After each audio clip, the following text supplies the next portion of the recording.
दोस्तों, मैं सुदेश कुमार अरोड़ा, स्वर्ग से नरक तक। आज के समय में समाज के अंदर हर आदमी बहुत परेशान, किसी के चेहरे पे खुशी नहीं है। और हम क्या करते हैं, जब हमें परेशानियां हैं, हमारे दुख बहुत है, हम ये सोचते हैं कि मेरे से ज़्यादा शायद इस संसार में दुखी नहीं है। जब हम दूसरों को देखेंगे तो हमारे दुख हमें बहुत कम नजर आएंगे।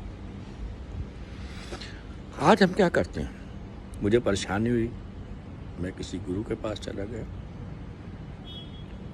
एक गुरु जी ने मेरी इच्छा पूरी नहीं की, मैं दूसरे के पास चला गया, दूसरे ने पूरी नहीं की, तीसरे के पास चला गया।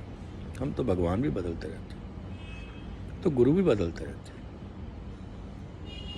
और हमें मांगने की आदत। हर आदमी से हम मांगते हैं कि गुरु जी मेरे को ये दे दो, गुरु जी मेरे को लड़का दे दो, गुरु जी मेरी कोठी है, गुरु जी मेरे प्लाट लेना है, गुरु जी मेरे को इतने पैसे दे दो, मैं फॉरेन का चक्कर लगा। मतलब मांगते ही रहना, चाहे वो गुरु हो, चाहे मंदिर में जाते हैं।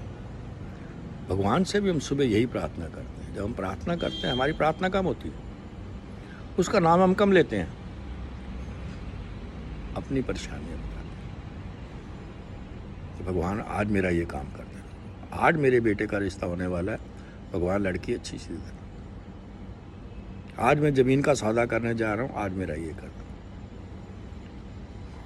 आज मेरी बिजनेस की बड़ी डील होने वाली है, भगवान ये, भगवान मुझे कोठी दे दो, भगवान। मतलब मांगने की आदत हमारी जाती नहीं। यदि हम इस आदत को बदल के देने की आदत शुरू कर दें तो शायद संसार में हमसे सुखी कोई आदमी नहीं हो।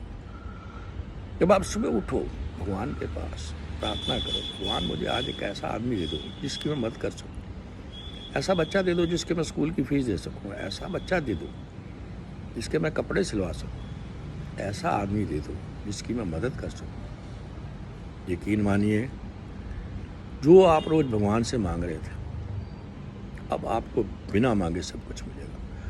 क्यों? कि आपने उन गरीब आदमियों की दुआएं ली, एक भूखे आदमी की दुआ ली, एक बच्चे की दुआ ली, एक विधवा औरत की दुआ ली, आपने कितने लोगों की उनकी दुआ ली जो दिल से आपकी इज्जत करते। शायद उसके बाद आपको भगवान से मांगने की जरूरत नहीं पड़ेगी। उन लोगों की दुआएं और भगवान का आशीर्वाद आपके साथ हमेशा। अब बहुत जल्दी तरक्की करोगे। आप सोच भी नहीं सकते कि आपने अपनी इनकम का एक छोटा सा हिस्सा दिया, और शाम को जब आप घर आओगे तो आपके मन के अंदर इतनी खुशी होगी कि मैंने आज एक छोटा सा काम। तो मेरी सबसे ही प्रार्थना है कि उनको दो जिनके पास कुछ नहीं है। हम एक छोटा सा फंक्शन करते हैं, अपने रिश्तेदारों को बुलाते हैं, लाखों रुपए खर्च कर देते हैं, उनको सब कुछ खिलाते हैं जो ऑलरेडी खा रहे हैं, जो उनकी इज्जत नहीं करते, जो उन चीज़ों की इज्जत नहीं है। आप उनको खिलाओ ना, जिसने कभी खीर नहीं खाई उसको खिलाओ, जिसने कभी हलवा नहीं खाया।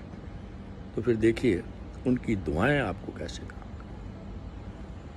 वो बच्चे आपको कितनी दुआएं देंगे, वो माँ बाप को कितनी दुआएं देंगे जिस बच्चे को आप पढ़ा रहे हैं, जिस बच्चे के आपने जूते ले दिए, जिस समाज में आप कुछ भी कर सकते। आपके पास गाड़ी है, एक बुजुर्ग आदमी आपके पास रहता है, ड्राइवर भी, आपको टाइम मिले उसको हॉस्पिटल ले जाओ, उसका चेकअप करवा दो। अगर कुछ पैसे लग भी जाएंगे तो कोई फ़र्क नहीं पड़ता, उस बुजुर्ग की दुआएं मिलेगी, उस परिवार की आपको दुआएं मिलेगी, आपके बिगड़े हुए सारे काम बन जाएंगे। और इससे हमारा समाज बहुत जल्दी तरक्की करेगा, हमारा देश बहुत जल्दी तरक्की करेगा। यदि हम सब अपने समाज के गरीब और पिछड़े लोगों की मदद करेंगे तो जो तरक्की हमने 10 साल में करनी है वो हम 4-5 साल में, क्योंकि कोई दुखी नहीं होगा। हर दुखी इंसान के पीछे एक सुखी इंसान जो अपनी इनकम का छोटा सा हिस्सा दे रहा है, अपना टाइम दे रहा है। जरूरी नहीं कि आप पैसे से मदद करें। एक औरत बस में चढ़ी और उस सीट, एक खाली सीट के पास खड़ी हो गई, पीछे से एक औरत आई, उसने उसको बैठने के लिए कहा, वो औरत बैठ गई। थोड़ी देर बाद वो सीट खाली हो गई, औरत बैठी रही, उसके साथ वाली सीट खाली हो गई, लेकिन वो जो कारीगर, एक मलबा उठाने वाली औरत वहीं खड़ी, इतनी देर में एक बुजुर्ग आया, उसने उसको बैठने के लिए सीट दी।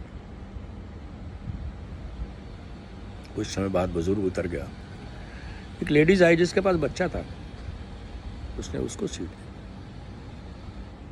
अब सब चले गए, तो उसके साथ वाली औरत बैठी थी, कहने लगी, भाई आप इतनी देर से खड़े हो, आपको आधा पौना घंटा हो गया, आप खड़े हो, लोगों को सीट दिए जा रहे हो, आपको तकलीफ नहीं होती? कहती, मैं मजदूर हूँ, मेरी टांगें दर्द कर रही हैं, लेकिन मैंने आपको देखा था कि आप बड़े लंगड़ा के चल रहे थे, तो मैंने आपके लिए सीट छोड़ दी। एक बुजुर्ग आदमी अगर खड़ा हुआ है तो मैं कैसे बैठ सकती हूँ? एक बच्चे वाली औरत अगर खड़ी हुई तो मैं कैसे बैठ सकती हूँ? तो आप इस तरह की सेवा भी कर सकते हैं, बिना पैसे के भी सेवा कर सकते हैं। आप समाज के अंदर किसी प्रकार की भी आप सेवा करके देखिए, आपके मन में इतनी खुशी होगी, और ये हमारा समाज, हमारा देश बहुत जल्दी तरक्की करेगा, क्योंकि कोई दुखी रहेगा ही नहीं। हर दुखी इंसान के पीछे एक सुखी इंसान है, जो अपना टाइम देगा, पैसा देगा, अपने विचार देगा, अपनी संस्कृति देगा, अपनी शिक्षा देगा, तो समाज हमारा बहुत जल्दी तरक्की करेगा। मेरी सबसे यही प्रार्थना है कि आप अगर समाज के लिए कुछ कर सकते हैं तो कीजिए। आप मांगने की आदत छोड़ दीजिए, आप देने की प्रवृत्ति बनाइए। भगवान आपको इतना देगा जितना आपने ज़िंदगी में कभी सोचा ही नहीं। यही मेरी आपसे प्रार्थना है, इस देश की तरक्की के लिए, गरीब आदमियों की तरक्की के लिए आप ये काम करें। धन्यवाद।